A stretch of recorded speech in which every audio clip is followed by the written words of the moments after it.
China's regime is trafficking illegal drugs, protected wildlife, and humans. It is laundering cash and participating in ransomware attacks. It steals intellectual property. The ruling group, as a matter of state policy, murders people for their organs. The Chinese state is not only a dangerous international actor, it is also a common criminal. Perhaps we should say it is an uncommon or state criminal, the most powerful and insidious kind. What is the world's largest transnational criminal organization? At 96.7 million members, it is the Communist Party of China. The Obama administration's strategy to combat transnational organized crime, issued in 2011, defines transnational organized crime as self-perpetuating associations operating transnationally for the purpose of obtaining power, influence, monetary and/or commercial gains, wholly or in part by illegal means. These organizations protect themselves through a pattern of corruption and/or violence. That describes the Communist Party to a T. The only way the party falls outside the Obama definition is that it does not have economic gain as its primary goal. Beijing's primary goal is rule, not domination, of planet Earth in the near parts of the solar system. Xi Jinping is working to impose the Chinese imperial-era system in which emperors believed not only that they had the mandate of heaven to rule Tianxia, or all under heaven, but also were compelled by heaven to do so. Moreover, China's officials beginning in 2017 publicly talked about the Moon and Mars as sovereign Chinese territory, part of the People's Republic.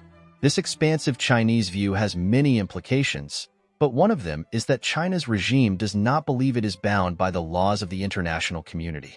China's regime, with this mentality, thinks that whatever it does by definition is within its right and therefore not criminal. China, however, is one big crime scene.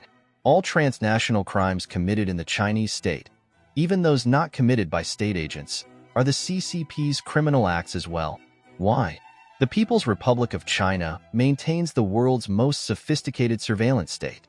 With the possible exception of the Democratic People's Republic of Korea, North Korea, no state knows more about the activities of its people. There are in China, for instance, over 700 million surveillance cameras in its Skynet system, about one camera for every 2 residents.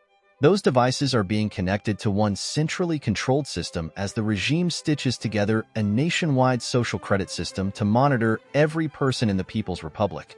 In addition, the regime uses the 1.69 billion cell phones, 0.97 billion of these are smartphones, for surveillance purposes. Taxis and other vehicles also have government-installed cameras. The CCP has thought of everything.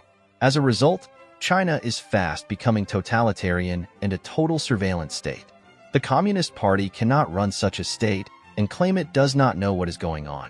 So, if large, organized criminal gangs continue operating in China, it is obvious these organizations have both the knowledge and approval of the party state.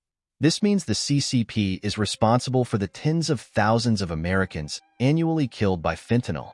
Fentanyl is one of dozens of opioids Chinese gangs design and make in laboratories in China.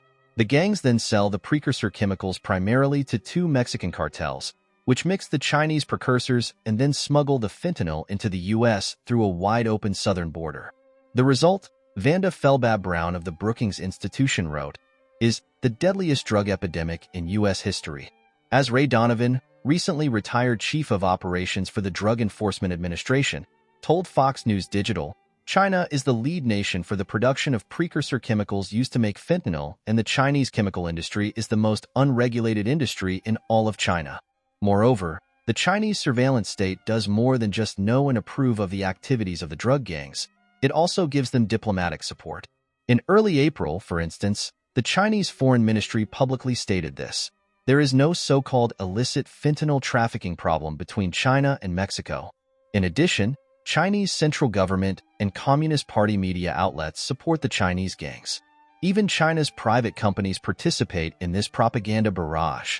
TikTok, for example, which Beijing effectively controls, glamorizes drug use. Yes, the wildly popular app has community guidelines prohibiting videos promoting drug use, but you can find clips with millions of views teaching kids how to take illegal drugs. Moreover, the Chinese gangs launder profits through the Chinese state banking system. Chinese money brokers, working for Latin American drug lords, have quickly displaced rivals with, as a source told Reuters, the most sophisticated form of money laundering that's ever existed. The Chinese gangs use burner phones and Chinese banking apps to move vast sums quickly, quietly, and securely through the Chinese state banking system. The Communist Party of China tightly controls all Chinese banks, and no one could transfer sums through their networks without the cooperation of the regime.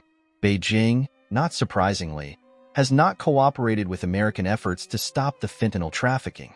Why does the Communist Party resort to criminal activity? The regime apparently sees fentanyl as a way to increase its comprehensive national power, or CNP.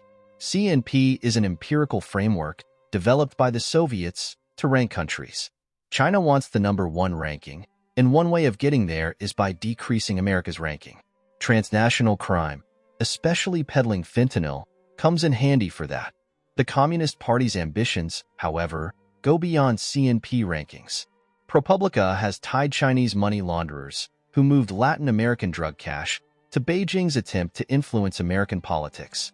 Li Shiji, once China's leading money launderer in the Western Hemisphere, and associate Lu Tao launched a high-rolling quest for political influence that resulted in at least 2 meetings with the recent sitting American president, Donald Trump. This appears to have been a Chinese covert operation to penetrate American politics, as Li's political forays had almost nothing to do with his money laundering business. Furthermore, it is increasingly apparent that Chinese authorities have decided to foster the drug trade in the Americas in order to destabilize the region and spread corruption as well as addiction and death. China's gangs do not just operate on the sidelines of society in Latin America and the Caribbean, they also corrupt the ruling elites, in other words, whole countries, as cited by Joseph Hummeyer below. In the Western Hemisphere, China distorts business and politics. The results of Beijing's activities are more corruption, more conflicts, and more destabilization.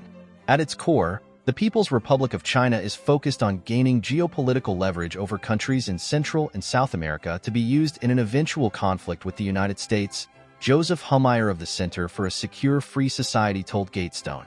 This includes empowering autocratic leaders with ties to illicit actors in each country to change the incentives from a free enterprise system to an illicit enterprise system that relies on drug trafficking, human smuggling, contraband, illegal fishing, and other illicit activities.